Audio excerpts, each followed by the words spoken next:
Lecture 10, Arthur's England.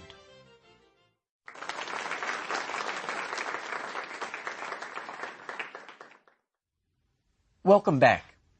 In the last lecture, we examined the Gothic kingdoms of Spain and Italy, as well as the kingdom of the Franks, and we saw how there was a surprising amount of continuity between the Roman Empire on the one hand and these barbarian kingdoms on the other. The barbarian rulers of these kingdoms adopted both the style and the substance of Roman government. Urban life continued, if on a somewhat reduced scale, in their kingdoms, and Rome, in a sense, did not fall in 476 in these places.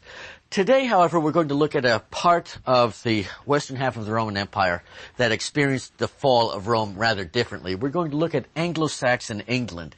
And if continuity is the watchword for the continent, discontinuity is going to be the watchword for Anglo-Saxon Britain. Because in this part of the western half of the Roman Empire, Rome fell before 476, at least a generation before 476, as Roman culture and civilization had dwindled away to an almost negligible point. We're going to examine the coming of the Anglo-Saxons to England. We will examine the establishment of their kingdoms in this part of the world, and we're going to see how the break with the Roman past was so sharp that Christianity itself dies out in Anglo-Saxon England and would have to be reintroduced with important consequences for all of Europe from the European continent and from Ireland. Just as the 3rd century invasions of the Roman Empire had spawned civil wars as units of the Roman army proclaimed their generals to be the new emperor in the hope that they could deal with a deteriorating situation, so too the Gothic migration of 376 and the crossing of the Rhine River in the winter of 406-407 led to civil wars and the rebellion of certain Roman military units. This was the case in Roman Britain. Following the barbarian crossing of the Rhine, the winter of 406-407, Roman military units in Britain rebelled and proclaimed one of their own generals, who happened to be named Constantine, to be the new emperor. This Constantine, who was known as Constantine III, withdrew virtually the whole of the Roman army from Britain around 409, both to fend off the barbarians who had recently entered the Roman Empire and to fight for control of the western half of the empire. The Roman army never came back in any force to Britain, and those few Roman units left behind were unable to do much when barbarians began to attack Roman Britain. With a remarkable sense of timing, barbarians started attacking Roman Britain either just before or just after the departure of the Roman army, and it seems quite possible that someone had tipped them off that no one was watching this part of the Roman Empire anymore. Now, some of those who attacked the Roman Britain in the first half of the 5th century had a long history of raiding this part of the Roman Empire. Such were the Scotti of Ireland and the Picts from Scotland, who had always been crossing over into Roman territory. However, some other groups who did not have a long history of attacking Britain began to do so in the first half of the 5th century. Such were the Angles and the Saxons, residents of northwestern Germany, and the Jutes, who were residents of southern Denmark. In 408, either just before or just after the Roman army had withdrawn, Angles and Saxons and Jutes began first to raid Roman Britain and then to settle in certain areas of Roman Britain. Indeed, the boundaries of modern England roughly correspond to the territories that were going to be settled by peoples whom we will call, for the sake of convenience, the Anglo-Saxons. Indeed, the Anglo-Saxons by 600 had established a number of independent kingdoms within territory that had once been Roman. For example, there's the kingdom of Wessex, which comes from the West Saxons. Sussex is where the South Saxons lived, and perhaps the most famous of them, Northumbria. The Anglo-Saxons were not complete strangers to Britain. Some Anglo-Saxons had served in the Roman army even before 408, and it's quite possible that the Anglo-Saxon mercenaries serving in Roman Britain had notified their ethnic relatives back in Germany that the Roman army had left, and this would be a good time for us to move into this part of the world. The Anglo-Saxons who come to England in the first half of the 5th century are barbarians, as Romans would define them. They speak Germanic languages. They are still pagans, worshipping Norse gods for the most part, such as Thor and Woden, and they are illiterate as well. The indigenous Celtic population of Britain resisted the coming of the Anglo-Saxons, much as it had resisted the coming of the Romans. And the indigenous Celtic population had about as much luck as they had had against the Romans with the Anglo-Saxons. It is possible, but by no means certain, that a British war leader by the name of Arthur resisted the Anglo-Saxon migration and won a notable military victory against the Anglo-Saxons at the Battle of Mount Badon around 500 AD. Notable, but not sufficient to stem the flood of Anglo-Saxons coming to Roman Britain. However, Arthur is one of the most shadowy figures in early medieval history, and the later legends that were attached to him were quite out of keeping with his contemporary reputation, at least as best as we can reconstruct that reputation from the written record. We are fairly certain, based on contemporary evidence, that the Battle of Mount Badon took place and that the Britons won for once against the Anglo-Saxons. We do not know where Mount Badon was. Plenty of people will tell you that they know where Mount Badon was. It's usually near the place where they live, and they will then try to sell you things with Mount Badon on it. We have no contemporary evidence to suggest that Arthur was at the Battle of Mount Badon. There's no contemporary reference to Arthur as a king either. And our earliest detailed evidence concerning Arthur and his alleged activities comes from the 9th and 10th centuries, from documents written long after Arthur's lifetime. Now, it is possible that the written records of the 9th and 10th centuries reflect accurately oral traditions about Arthur's activities that had been passed down since the early 6th century. But whenever a historian tries to invoke oral tradition as a piece of evidence, it's a little bit like invoking the rise of the middle class. It means you don't really have any evidence or an explanation at hand, so you play the one card that seems applicable to each and every case. Arthur aficionados I can hear them howling in horror at this account of Arthur, because many like to think they know where Mount Badon was, or that we know more about Arthur than we really do. But if you stick to strictly contemporary sources of the 6th century, there's very little evidence at all about Arthur and his activities. We do know that not all the Celts chose to fight against the Anglo-Saxons, that there is a fairly substantial migration of Celts from Anglo-Saxon territories to northwest France, where they will settle in Brittany, the place where the Britons live. While the Anglo-Saxons are migrating to Britain from the south and east during the first half of the 5th century, other groups too decided to take advantage of the situation, especially Scoti from Ireland, who begin to settle, though not in the same numbers as Anglo-Saxons, along the west coast of Britain, and they established a number of small kingdoms for themselves, the most important of which is going to be the kingdom of Dalriada. I mentioned this because it helps to explain why Scotland is in the British Isles, whereas Scoti actually hail from Ireland. The Scoti who settle on the west coast of Britain go on to conquer Scotland from the Picts, and Scotland derives their name from the Scoti who had come to the British Isles in the 5th century. As for what some of the broader consequences of these developments were, it has to be noted that Britain experienced a relatively short, sharp break with the Roman past, which is not surprising. The Romans had come to Britain relatively late. They don't conquer it until the 1st century AD, and Romans had not put down terribly deep roots at the time of the Anglo-Saxon migrations. When the Romans came to Britain, they transformed the economy of Britain. Before the Romans came, the only region of Britain to use coins as a form of economic exchange was the far southeast, because it was located relatively close to the continent, and most manufacturing was very localized. After the Romans come, they introduce the use of money wherever they conquer. They build towns wherever they go.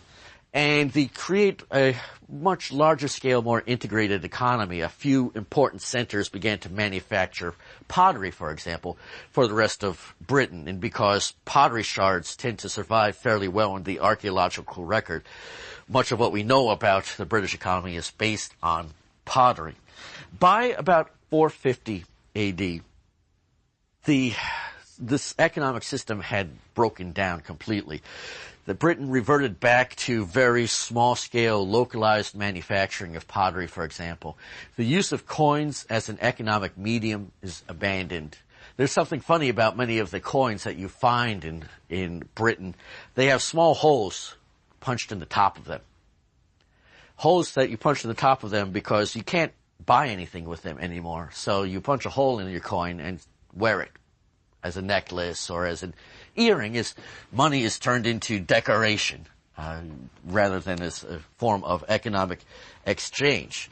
Town life, too, dwindled fairly quickly in Britain, and by 450, it was essentially dead in Britain. The towns had been abandoned. The public buildings have been left to fall down and are no longer serving the functions they had once served. And only a few squatters remained within any Roman town. Funnily enough, squatters often took up residence in odd places, the bottom of baths very often. And when you find evidence of settlement in the bottom of a Roman bath that a family had moved in there, it means one of two things. Either the Britons had grown gills and were able to breathe underwater, and that's why they were living at the bottom of the baths, or no one was filling up the baths anymore, and they had simply ceased to serve the function that they once had.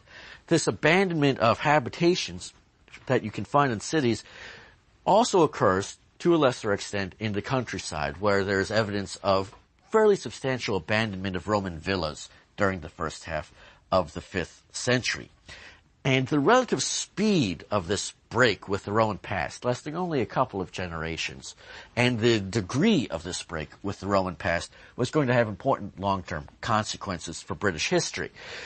There's a change of name. Britannia, the Roman name for Britain, becomes an archaism, and you're going to have a new name adopted, Angleland, the place where the Angles live, which we would call England today. You're going to get an important linguistic change as well, a linguistic change that has no parallels on the continent. Yes, Francia took its name from the Franks and lost its Roman name, but they still spoke a Romance language derived from Latin in most of Francia. Latin does not become a Romance language anywhere in the British Isles. Instead, the Germanic language of the conquerors becomes the standard vernacular. Old English is a Germanic language. English today is still basically a Germanic language. And in lands that the Romans had never conquered, say Scotland or Ireland, Celtic languages are going to be spoken instead. So you have a fundamental linguistic change as well, that of the sort that does not occur elsewhere in the western half of the Roman Empire. However, perhaps the most remarkable break with the Roman past in Anglo-Saxon England concerns religion and the fate of Christianity there. Everywhere we've looked on the European continent, barbarians became Christians. Arian Christians in the case of Goths, and Clovis converts to Catholicism, and the Franks follow suit. But the invaders adopt the religion of the peoples over whom they are ruling. Anglo-Saxon England is different in this respect, however, because it would appear that the local population in Anglo-Saxon England abandons Christianity and adopts either its own paganism or the paganism of the Anglo-Saxons who had come to rule over them. Christianity persists only in the Celtic borderlands, in Ireland and in Scotland, but there's no sort of evidence of Christian activities taking place in Anglo-Saxon England by, say, the beginning of the 6th century. The loss of Christianity in this part of what had once been the Roman Empire is very bad for historians, because with the disappearance of Christianity goes the disappearance of literacy as well, and the disappearance of written records. What we know about Anglo-Saxon England in this period is derived almost entirely either from archaeology or from accounts written after Christianity is reintroduced, and often dating hundreds of years from the events they purport to describe, or from Celtic authors living in Scotland or perhaps Ireland who are somewhat removed in time and space from Anglo-Saxon England. However, Christianity was not gone from Anglo-Saxon England forever. It was going to be reintroduced, and the fact that it had to be reintroduced by missionaries is fairly good evidence that it had in fact died out within Anglo-Saxon territories. In 597, missionaries dispatched by the Pope arrived from the European continent, and the Pope who dispatched these missionaries was Gregory the Great. According to tradition, some Anglo-Saxon youths had wound up in Rome in the late 6th century, and they were spotted by Gregory the Great because they stood out from the local population. They were fair-skinned, they had light hair, and they looked rather different from the people whom Gregory the Great was used to seeing in Rome. Gregory the Great asked, according to tradition, who are these people? And he was told they are Angli. They are Angles coming from Britain. And Gregory the Great supposedly then made a famous pun to say, no, they don't look like Angli, they look like Angeli to me, angels, rather than Angles. Medieval humor is not for everyone, and that joke dies time and time again in front of undergraduate audiences, but nonetheless, you should experience some medieval humor, at least. Regardless of whether this is what Gregory the Great said, he did dispatch missionaries to Anglo-Saxon England 597, and the missionary effort is spearheaded by someone named Augustine. This is very unfortunate because many people confuse Augustine, or Augustine of Canterbury as we'll call him, the missionary among the Anglo-Saxons in the very late 6th century and early 7th century, with Augustine of Hippo. It's a terrible mistake to make, almost as bad as saying that St. Augustine was a manatee rather than a manakee, or saying that the Angles, the Saxons, and the Jews attacked Roman Britain in the first half of the 5th century, when, of course, one would prefer the Jutes with a T. Augustine arrived in the southeast of England, specifically in the Kingdom of Kent, where an Anglo-Saxon king by the name of Ethelbert had a Christian wife. And he was able to enjoy a certain amount of success in converting Ethelbert to Christianity and Ethelbert's followers. And in general, the missionaries did not encounter a great deal of resistance to their efforts on the part of Anglo-Saxons. But the Anglo-Saxons were often quick to relapse into their paganism. At the first sign of any problems such as bad weather or a military defeat, they would often decide that the problem was that they had converted to Christianity and go back to their former religious beliefs. And so missionaries would often find themselves converting the same people over and over again in an attempt to get the conversion to stick. Although Augustine had some success, the most successful missionaries operating in Anglo-Saxon England in the 7th century were not from the continent. They are actually Irish missionaries who, largely on their own, decided to convert the Anglo-Saxons to Christianity. Now, Ireland had been substantially Christianized by about 500, thanks to the activities of St. Patrick. St. Patrick was a Christian kidnapped by Irish raiders, and after being set free, he had returned to Ireland to preach Christianity in the 430s. And the Irish were going to be responsible for converting many of the peoples in Britain to Christianity. The most famous Irish missionary was someone by the name of Columba, and he was personally responsible for converting many of the Picts of Scotland to Christianity. And in 563, Columba founded a famous monastery off the west coast of Scotland named Iona. And Iona was going to become the base for the successful conversion of the Anglo-Saxons.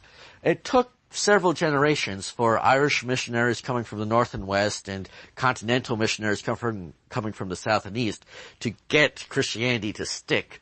But by about the 660s, the Anglo-Saxons stopped their practice of going back to their pagan beliefs and essentially stuck with Christianity.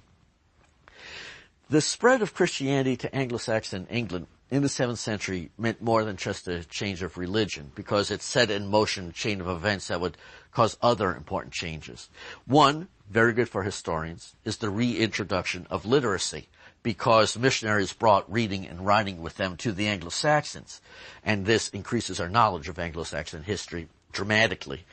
The first Anglo-Saxon law code is put together by Ethelbert, who had been converted by Augustine of Canterbury, and Christianization also, to a certain extent, stimulated the reestablishment of towns and cities in Anglo-Saxon England.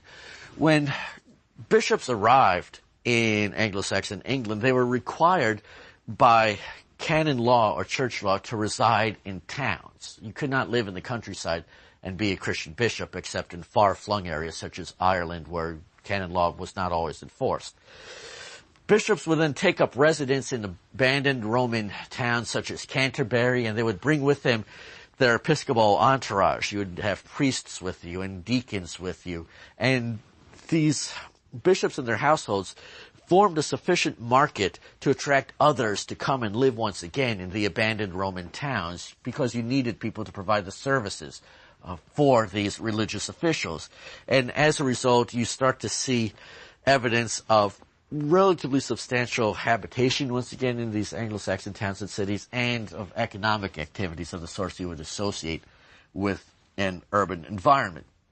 A good sign of this is the reintroduction of the minting of coins in Anglo-Saxon England, which resumes in the late 7th century, and a sign that Anglo-Saxon England is once again enjoying a monetarized economy as opposed to a purely barter one.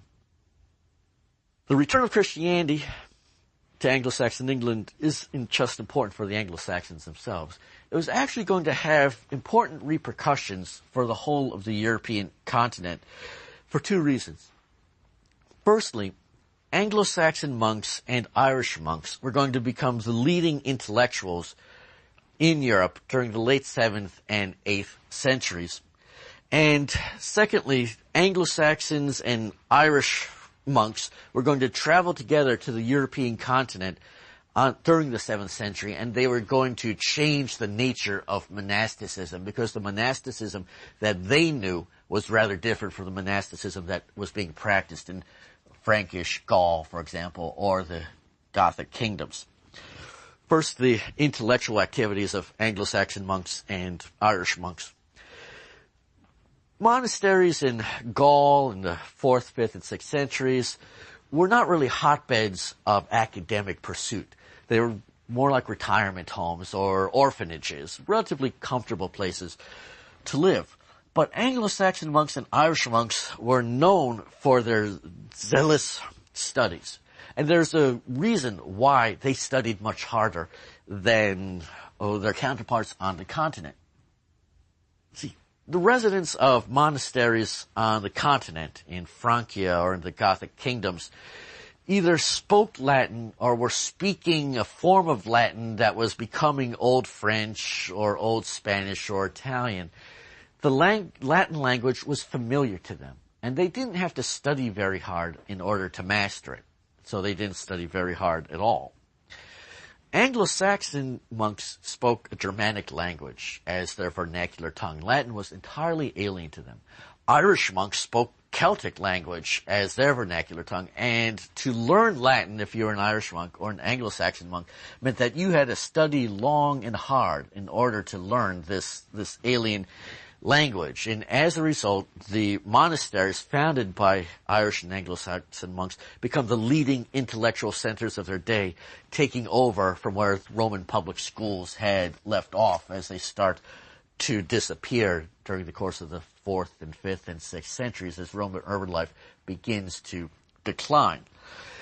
A good example of this shift in the intellectual center of Europe northward and the replacement of the monastery for the school as the main center of intellectual activity?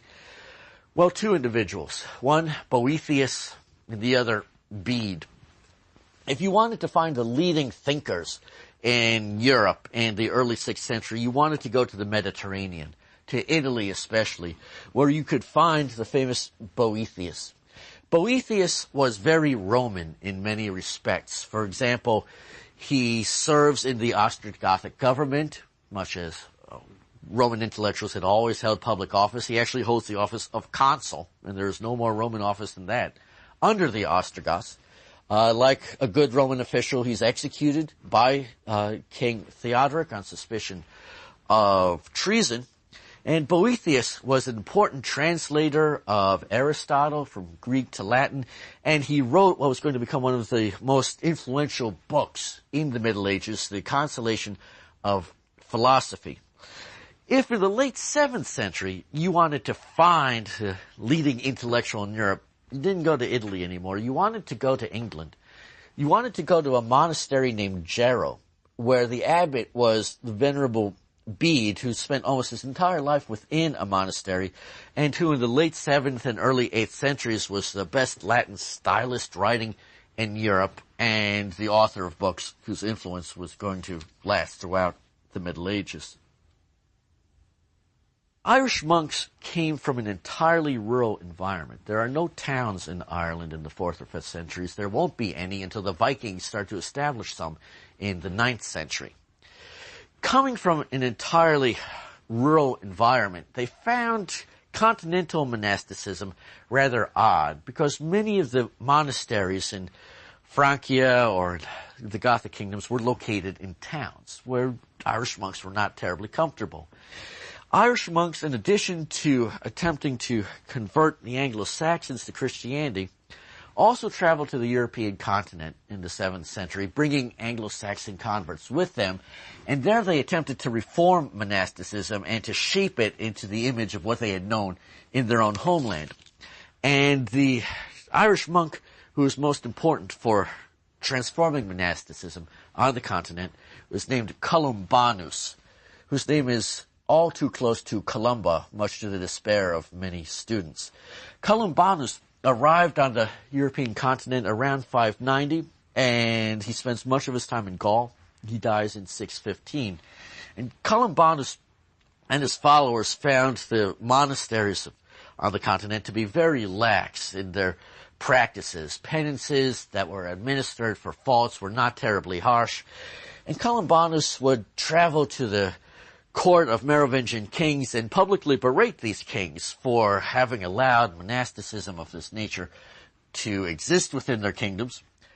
And these denunciations met with a warm reception on the part of local rulers who said, you're right, we need to get our monasteries into better shape.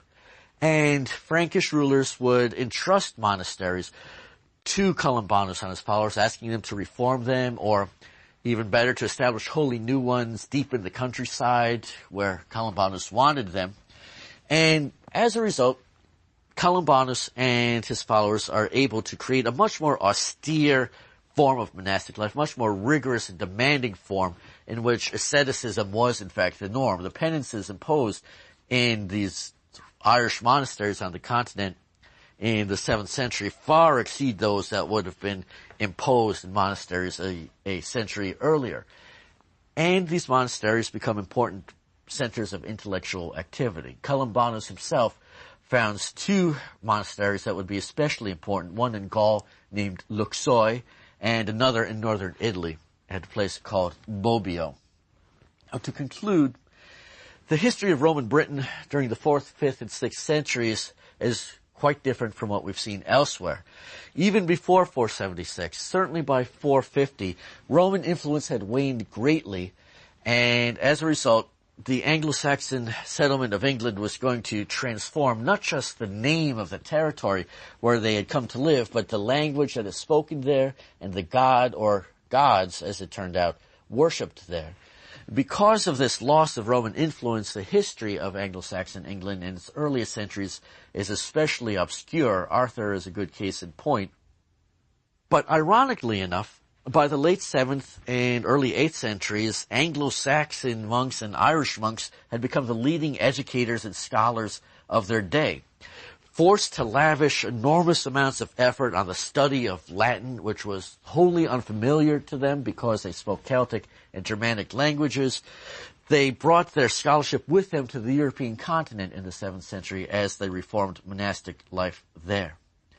Now, having examined what happened in the western half of the Roman Empire, it's time for us to turn to the eastern half of the Roman Empire, which is still there in 476 and which lasts until 1453. Historians refer to the eastern half of the Roman Empire as the Byzantine Empire, and so the next lecture we will look at the Byzantine Empire and one particularly famous and in some circles reviled emperor by the name of Justinian.